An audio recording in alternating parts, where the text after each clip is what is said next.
Hello friends, आज हम start करेंगे चैप्टर 11 रिलेशनल डेटाबेसेस। सबसे पहले हम पढ़ते हैं कि डेटा होता क्या है। एक्चुअली डेटा जो होता है आपके क्या होता है, फैक्ट्स एंड फिगर्स। अगर हम बात करें फैक्ट्स एंड फिगर्स क्या होता है, तो हम यहाँ पर एग्जांपल ले लेते हैं। जैसे 3, दीप्ति, 90, 88, 70, ये कैसा कंसिडर करा जाएगा, ऐसा डेटा है। क्यों? क्योंकि ये हमें कुछ भी नहीं बता रहा है, सिर्फ क्या है, एक रॉ डेटा है और यह फिगर्स है।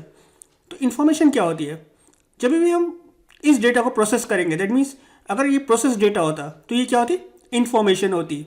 या हम इसको बोल सकते हैं जो भी प्रोसेस डेटा होता है वो क्या होता है, दैट इज इन्फॉर्मेशन।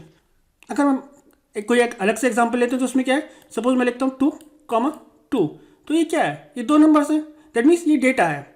अगर मैं लिख देता हूँ 2+2, तो प्लस साइन क्या कर रहा है, ये प्रोसेस कर रहा है, दैट मीन्स 2+2 आउटपुट हमारे पास क्या आ रहा है, दैट इज 4। तो हमें क्या पता चला, दो नंबर तो हम एडिशन कर रहे हैं, उसका आउटपुट क्या आ रहा है, 4 आ रहा है, दैट मीन्स ये प्रोसेस डेटा है, दैट इज इन्फॉर्मेशन। 2+2 आपके पास क्या थी, दैट इज 2 एंड 2 क्या था, डेटा। जब आपने प्लस साइन लगा तो ये क्या हुआ, प्रोसेस हुआ और ये आपके पास इन्फॉर्मेशन आ गई।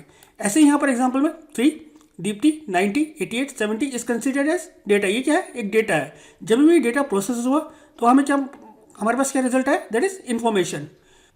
जब हमने अपने डेटा को प्रोसेस करा, दैट मीन्स हमारे पास क्या रिजल्ट है, Deepti got 90, 88 and 17 3 subjects, this is considered as information.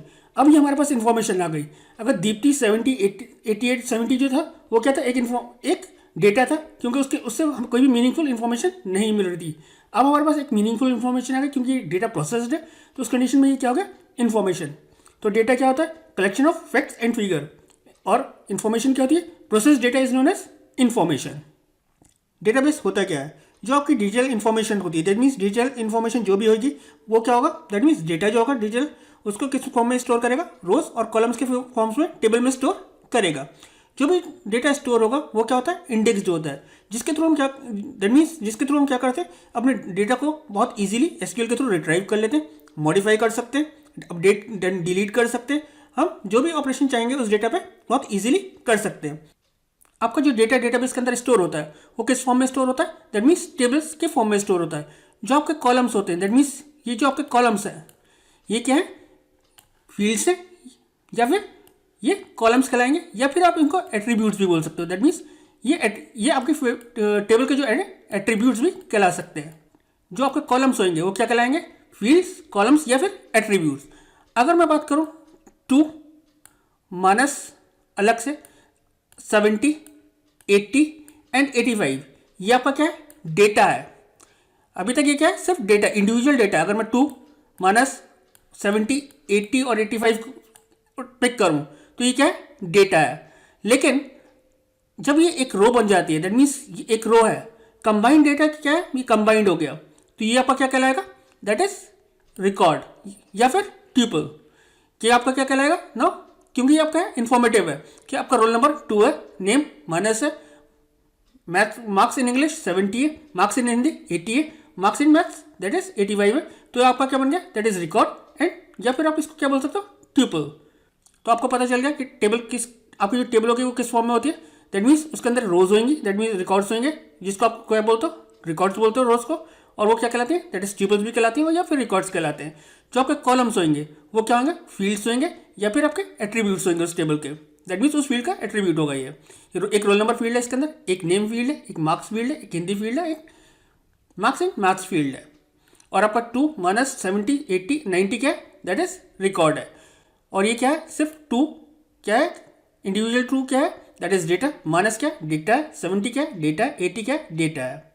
Database का हम यूज़ किस लिए करते हैं, नॉर्मली क्या होता है, अगर आपके पास हंड्रेड्स रिकॉर्ड है, अगर आपको 10-12 रिकॉर्ड्स अपने पास रखने हैं तो आप एक कॉपी और पेन में भी काम कर सकते थे।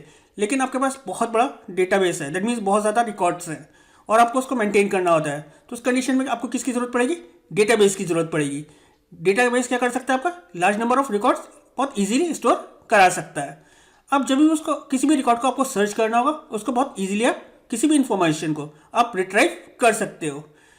डेटाबेस के अंदर किसी भी रिकॉर्ड को ऐड करना, एडिट करना या डिलीट करना बहुत इजी है इन कंपैटिबिलिटी, अगर मैनुअली आप इस चीज़ को करोगे। आपका डेटा बहुत इजीली सर्च कर सकते हो। सपोज अगर मुझे एक स्कूल का डेटाबेस था, उस कंडीशन में मुझे क्लास 10th के स्टूडेंट के रिजल्ट देखने थे, तो मैं क्या करूँगा, एक क्वेरी लिखूंगा और मैं क्लास 10th के स्टूडेंट्स के रिजल्ट बहुत ईजिली देख सकता हूँ।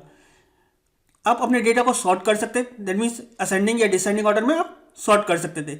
अगर आपने मैनुअली करा होता तो आप उसको सॉर्ट नहीं कर सकते, पॉसिबल ही नहीं था वो। कभी कभार क्या हो सकता है, आप अपने डेटा को किसी और एप्लीकेशन के अंदर इंपोर्ट करा सकते हो, दैट मीन्स इंपोर्ट कर सकते हो किसी एप्लीकेशन के अंदर, और एक्सपोर्ट भी कर सकते हो। दैट मीन्स अगर आपको एक्सपोर्ट करना है किसी एप्लीकेशन के अंदर तो आप एक्सपोर्ट कर सकते थे, अगर आपको किसी एप्लीकेशन से इंपोर्ट करना था तो आप इंपोर्ट कर सकते थे। अगर आपने MS वर्ड के अंदर मेल मर्ज यूज़ करा होगा, तो अगर आपके पास कोई स्टूडेंट नाम की टेबल, यहाँ पर स्टूडेंट का रिकॉर्ड रखा था किसी फील्ड टेबल के अंदर, तो आप उसको मेल मर्ज के साथ यूज़ कर सकते थे। आपका जो डेटाबेस है वो एक टाइम में मल्टीपल पर्सन उसको एक्सेस कर सकते हैं। अब सपोज आप अमेजोन पे शॉपिंग करते हो, अमेजोन पे क्या है, मल्टीपल पर्सन एक साथ शॉपिंग कर रहे होते हैं, वो जितनी भी इन्फॉर्मेशन होती है किसकी फॉर्म में स्टोर हो रही होती है, दैट इज डेटाबेस के अंदर स्टोर होती है। आप जीमेल यूज़ करते हो, जीमेल पे जितने भी आपके अकाउंट्स हैं, जो भी आप मेल कर रहे हो, वो सारे कहाँ से स्टोर हो रहे हैं, that is in database. Database के अंदर जो डेटा की सिक्योरिटी है वो बेटर है किससे, पेन एंड पेपर फाइल से। दैट मीन्स अगर आप पेपर फाइल्स में अगर आपने कोई काम कर रखा है तो वही आपका इजीली कोई और भी देख सकता है, और क्योंकि कोई भी ऑथराइजेशन उसमें नहीं पॉसिबल है। तो आपका लेकिन डेटाबेस क्या है, बहुत सिक्योर है। अगर वो आप अथोराइज पर्सन हो, दैट मीन्स आप यूजर नेम और पासवर्ड एंटर करोगे, जब भी आपको वो डेटा रिट्राइव करके देगा। अगर आप ऑथराइज नहीं हो तो आप उस डेटा को रिट्राइव नहीं कर सकते हो।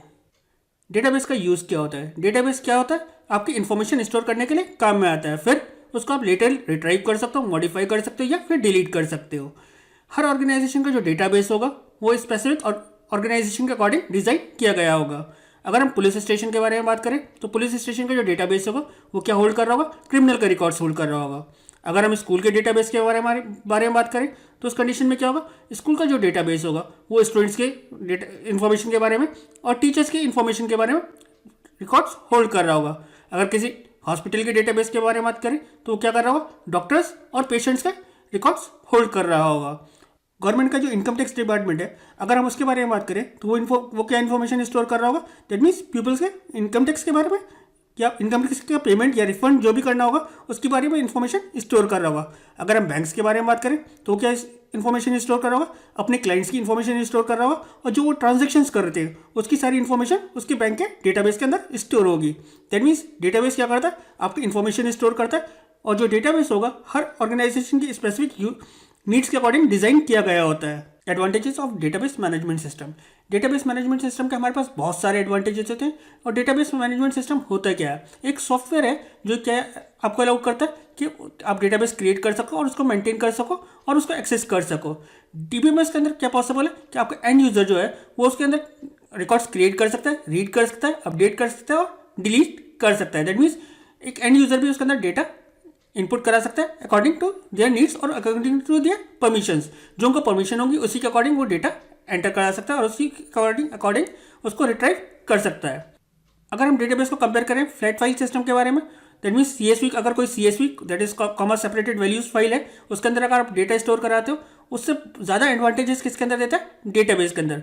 क्योंकि CSV फाइल के अंदर क्या हो सकता था, आपके जो डेटा है वो डुप्लीकेट हो सकता था या फिर जो प्रॉपर डेटा है वो फीड नहीं होता। अगर हम बात करें एडवांटेजेस ऑफ डेटाबेस के बारे में, तो सबसे पहला एडवांटेज हमारे पास क्या है, रिड्यूसिंग डेटा रिडेंसी।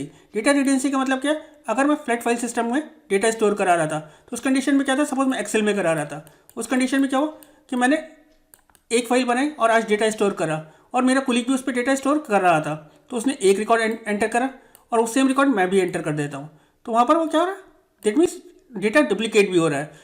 दूसरी कंडीशन क्या होती थी कि मैंने आज फाइल यहाँ पर स्टोर करी, फिर मेरे कुलीग ने उस फाइल के अंदर मॉडिफिकेशन करे और मुझे भेजी, फिर मैंने उस फाइल को डी ड्राइव में स्टोर कर दिया। पहले मैंने कहाँ से स्टोर करा था, C ड्राइव में स्टोर करा था, देन हमने क्या करा, D ड्राइव में स्टोर कर दिया। अब क्या हो रहा, सेम फाइल की क्या होती जा रही है, मल्टीपल कॉपीज होती जा रही हैं, जिसकी वजह से क्या होता था कि आपकी डेटा रिडेंसी बढ़ती जाती थी। उस कंडीशन में आपका जो DBMS है वो क्या करता है, प्रिवेंट करता है डेटा रिडेंसी को, क्योंकि आपका क्या होता है, जो भी डेटा स्टोर होगा वो किसके अंदर स्टोर होगा, डेटाबेस के अंदर होगा। जो भी आप चेंजेस करोगे वो डायरेक्टली उसी टाइम जो भी मॉडिफिकेशन होंगे वो एंड यूजर को उसी टाइम डिस्प्ले हो जाएंगे और उसके अंदर आप कोई भी कंडीशन नहीं होगी कि आप उसके अंदर डेटा डुप्लीकेट एंटर कर सको। नेक्स्ट हमारा एडवांटेज क्या होता है, शेयरिंग ऑफ डेटा। जब भी आप डेटाबेस के अंदर डेटा स्टोर करते हो दैट मीन्स वो शेयर हो जाए, वो आप शेयर कर सकते हो किसी के साथ भी। जैसे आपने एंटर करा वो दूसरा यूज़र जो भी चेंजेस आपने करे होंगे उसको रिफ्लेक्ट हो रहे होंगे। लेकिन वो डेटा जो शेयर होएगा वो किसके बेस पे शेयर होगा, दैट मीन्स वो पर्सन अथोराइज्ड है उस डेटा को चेक देखने के लिए या नहीं है। अगर वो पर्सन अथोराइज नहीं है तो वो क्या करेगा, उसको वो डेटा डिस्प्ले नहीं करेगा। जो भी पर्सन अथोराइज्ड होंगे उनके लिए वो डेटा डिस्प्ले कर देगा। जो भी डेटा शेयर हो रहा होगा वो किसके बेस पे हो रहा होगा, करेक्ट ऑथराइजेशन के बीच में। दैट मीन्स अगर आप कोई भी, सपोज आप अमेजोन का एग्जांपल ले लो। अगर अमेजोन पे क्या होता है, जो भी चीज़ आपने शॉपिंग करी होती है वो सिर्फ आपको ही दिख रही होती है, वो दूसरे को डिस्प्ले नहीं होती है। जिस लॉगिन से आप लॉगिन करते हो, जो भी आप शॉपिंग करते हो वो किसको डिस्प्ले होती है, आप, क्योंकि सिर्फ आप ऑथराइज हो किसके देखने के लिए, जो आपने शॉप करा है। दैट मीन्स जो भी आपने शॉपिंग करी है, दूसरा ऑथराइज नहीं होता है उसको देखने के लिए। नेक्स्ट कस्टमर अगर कोई शॉपिंग करता है तो उसको आप नहीं देखते हो, तो वो ऑथराइज कौन होता है, जो भी यूज़र ऑथराइज होगा सिर्फ वही देख पाएगा, जो ऑथराइज नहीं होगा वो नहीं देख पाएगा। नेक्स्ट एडवांटेज है डेटा इंटीग्रिटी। डेटा इंटीग्रिटी का मतलब क्या है कि जो भी डेटाबेस के अंदर इनपुट हो रहा है वो क्या होना चाहिए था, एक्यूरेट होना चाहिए था और कंसिस्टेंट होना चाहिए था। क्यों? क्योंकि डेटाबेस के अंदर जो भी आप डेटा इनपुट हो रहा होता है वो मल्टीपल यूज़र को विजिबल हो रहा होता है। अगर वो डेटा एक्यूरेट और कंसिस्टेंट नहीं होगा तो उनको गार्बेज डिस्प्ले हो रहा होगा। इसलिए जो आपका डेटाबेस होता है वो क्या इंश्योर करता है कि जो भी डेटा इनपुट हो वो क्या हो, एक्यूरेट हो, दैट मीन्स करेक्ट हो और कंसिस्टेंट हो। नेक्स्ट एडवांटेज जो डेटाबेस का है वो क्या, डेटा सिक्योरिटी। डेटा सिक्योरिटी जो सबसे इंपॉर्टेंट पार्ट होता है कि आपके डेटा सिक्योर रहे। सिर्फ वही लोग उस डेटा को देख पाए जो कि उसके देखने के लिए ऑथराइज्ड हो। अगर वो कोई बंदा ऑथराइज नहीं हो तो वो उस डेटा को नहीं डिस्प्ले कर सके। आप जीमेल के अंदर लॉगिन करते हो, अगर आप ऑथराइज्ड होते हो जब भी आप लॉगिन कर पाते हो। अगर आप ऑथराइज नहीं होते हो तो आपको क्या करता है, एरर दे देता है। क्यों? जीमेल आप क्या करता है, जब भी आप यूज़र नेम और पासवर्ड एंटर करते हो वो किससे कंपेयर करता है, जो उसके अंदर डेटाबेस के अंदर वैल्यू होती है। अगर वो वैल्यू होती है जब भी आप लॉगिन हो पाते हो, अदरवाइज आप लॉगिन नहीं हो पाते हो। नेक्स्ट एडवांटेज हमारा क्या है डेटाबेस का, प्राइवेसी। दैट मीन्स जो यूज़र ऑथराइज्ड होगा जिस डेटा को देखने के लिए सिर्फ वही देख पाएगा, जो बंदा ऑथराइज नहीं होगा वो नहीं देख पाएगा। आप सोशल नेटवर्किंग का एग्जांपल ले लो। अगर आप फेसबुक एक्सेस करना चाहते हो, दैट मीन्स अगर आप फेसबुक एक्सेस करते हो उस कंडीशन में क्या होगा, अगर आप करेक्ट यूजर नेम और पासवर्ड दोगे, दैट मीन्स अपने क्रेडेंशियल जो होंगे वो सही दोगे जब भी आप लॉगिन कर पाओगे, अदरवाइज आप लॉगिन नहीं कर पाओगे। नेक्स्ट एडवांटेज हम डेटाबेस का होता है वो क्या होता है, backup and recovery. Backup and recovery में क्या होता है कि अभी तक अगर आप किसी फाइल के अंदर या वैसे स्टोर कर रहे होते डेटा, अगर वो डिलीट हो जाता तो आप उसको रिकवर नहीं कर पाते बहुत ईजीली। डेटाबेस जो आपका डेटाबेस मैनेजमेंट सिस्टम होता है वो क्या करता है, आपके बैकअप और रिस्टोर ऑटोमेटिकली करता है। अगर आपका कोई डेटाबेस क्रैश हो जाता है तो उस कंडीशन में वो क्या करता है, आपके सिस्टम को प्रीवियस जो कंडीशन, जिस कंडीशन में वो क्रैश हुआ था जिस जगह, उस कंडीशन में लाकर रीस्टोर कर देता है। नेक्स्ट एडवांटेज हमारे डेटाबेस मैनेजमेंट सिस्टम का है डेटा कंसिस्टेंसी। दैट मीन्स अगर आपने डेटाबेस के अंदर कोई भी चेंजेस करे उस कंडीशन में क्या होगा, जो भी आपके यूजर्स हैं वो उन चेंजेस को इमीडिएटली रिफ्लेक्ट करेगा और कोई भी डिले नहीं करेगा। सपोज कोई भी अमेजोन के अंदर नया प्रोडक्ट लॉन्च होता है, उस कंडीशन में क्या होता है, वो सारे यूजर्स को डिस्प्ले कर रहा होता है। ये तो नहीं होता है कि वो एक यूज़र को डिस्प्ले कर रहा हो, दूसरे यूज़र को वो डिस्प्ले नहीं कर रहा हो। या फिर अगर आप अमेजोन से शॉपिंग कर रहे थे, आपने मोबाइल के थ्रू कुछ शॉपिंग करी, फिर आपने जाकर उसी चीज़ को डेस्कटॉप पे चेक करा, तो ये ऐसा पॉसिबल होता है कि मोबाइल पे तो आपको जो आपने शॉपिंग करी थी दिख रही थी, लेकिन मोबाइल आपने जो डेस्कटॉप पे देख रहे थे तो वो नहीं दिख रही थी। ऐसा पॉसिबल नहीं होता। क्यों? क्योंकि डेटा आपका क्या होता है, कंसिस्टेंट होता है अक्रॉस द प्लेटफॉर्म। जो भी चीज़ आप डेटाबेस के अंदर जहाँ से भी चेंजेस करोगे वो रिफ्लेक्ट करेगी आपको सारी जगह। तो आपका डेटा क्या रहता है डेटाबेस के अंदर, वो कंसिस्टेंट होता है। कोई भी ऑर्गेनाइजेशन जो अपने डेटाबेस मैनेजमेंट सिस्टम चूज़ करती है वो डिपेंड करता है कि उसकी रिक्वायरमेंट क्या है। तो हमारे पास बहुत सारे आरडीएमएस मार्केट में अवेलेबल है। उनमें से कुछ कौन से होते हैं, सेंट्रलाइज जो कैटेगरीज हैं वो क्या है, that is centralize database management system हो सकता था, डिस्ट्रीब्यूटेड डेटाबेस मैनेजमेंट सिस्टम हो सकता था, रिलेशनल डेटाबेस मैनेजमेंट सिस्टम होता था।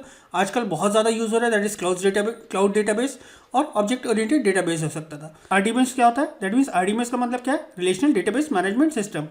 अगर हम आरडीएमएस की बात करें तो आरडीएमएस किससे डिज़ाइन हुआ, दैट इज डीबीएमएस से डिज़ाइन हुआ। किसके लिए, स्पेशली रिलेशनल डेटाबेस के बारे में। अगर हम आरडीएमएस जो है क्या है, सबसेट है किसका, डीबीएमएस का सबसेट है। अगर रिलेशनल डेटाबेस रेफर किसको करता है, आपका जो डेटाबेस है जो रेफर करता है वो किसको करता है, आपके स्ट्रक्चर जो आपको स्टोर होता है, दैट मीन्स टेबल्स जो आपकी स्टोर होती है किस फॉर्म में, दैट इज रोज और कॉलम्स। दैट मीन्स आपके जो भी रिकॉर्ड्स होते हैं वो किसके फॉर्म में स्टोर होते हैं, रोज एंड कॉलम्स के आपके जो रिकॉर्ड्स होंगे वो रोज होंगे, और जो टेबल के एट्रीब्यूट्स होंगे दैट मीन्स जो फील्ड्स होंगे वो क्या होंगे, कॉलम्स होंगे। और आप उन डेटा को बहुत इजीली रिट्राइव कर लेते हो किसके अंदर, डेटाबेस के अंदर। यहाँ पर रिलेशनल जो रेफर करता है वो किसको करता है, बिकॉज क्या होता है, अगर जो आपका डेटा है वो मल्टीपल टेबल्स के अक्रॉस स्टोर हो रहा होगा, उस कंडीशन में जो आपका रिलेशन, जो दो या दो से ज़्यादा टेबल्स के बीच में जो रिलेशन इस्टेब्लिश होगी, उसकी वजह से वो क्या कहलाता है, रिलेशनल।